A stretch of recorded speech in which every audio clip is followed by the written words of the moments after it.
আমার নাম নুরুল আনোয়ার ফাহিম। আমি আমার এইচএসসি কমপ্লিট করেছি কুমিল্লা সরকারি সিটি কলেজ থেকে। আমার ব্যাকগ্রাউন্ড ছিল সায়েন্স। তারপর আমি আমার হায়ার স্টাডিজের জন্য বিভিন্ন দেশ ঘাটাঘাটি করতে থাকি।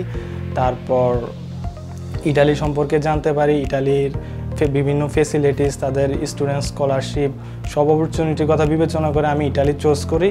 তারপর ইটালির অনেক ভিসা প্রসেস সম্পর্কে অজ্ঞতার কারণে, অনেক কিছু না জানার কারণে কারোর হেল্পের প্রয়োজন হয়।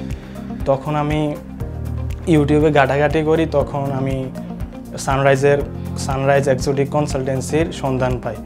তারপর এখানে আসার পরে বিস্তারিতভাবে জিনিসটা বোঝানোর পর আমি ফেব্রুয়ারি মাসের দিকে আমার সব প্রসেসিংয়ের কাজ শুরু হয় আলহামদুলিল্লাহ। তারপর অক্টোবরের দিকে আমি স্টুডেন্ট ভিসা অর্জন করতে সক্ষম হই।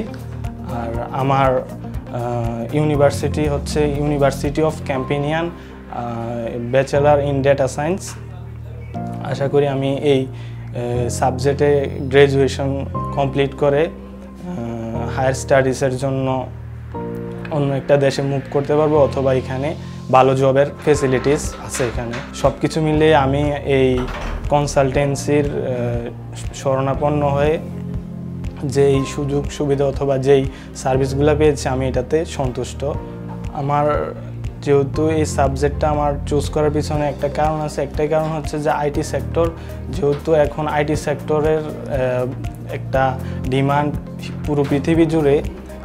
এই বিশেষ করে এই ডেটা অ্যানালাইসিসের পর গ্র্যাজুয়েশন করার পরে একটা ভালো অপরচুনিটি আছে আইটি সেক্টরে জব করার জন্য। তো আমি এই জিনিসটা আমি চুজ করেছি। আর যদি আমি ভবিষ্যতেও যদি বাংলাদেশে আসি, আশা করি আমার ভালো একটা জব ফেসিলিটিস আমি পাবো। আর যেহেতু ইটালিয়ান একটা ডিগ্রি, এটা আমাকে অন্যান্যদের থেকে এগিয়ে রাখবে এই জবের ব্যাপারে। আর এই সাবজেক্টটা মোটামুটি demandable subject all over the world. So আমি এই সাবজেক্টটা চুজ করেছি আমার ক্যারিয়ারের কথা চিন্তা করে, ফিউচার প্ল্যানের কথা চিন্তা করে।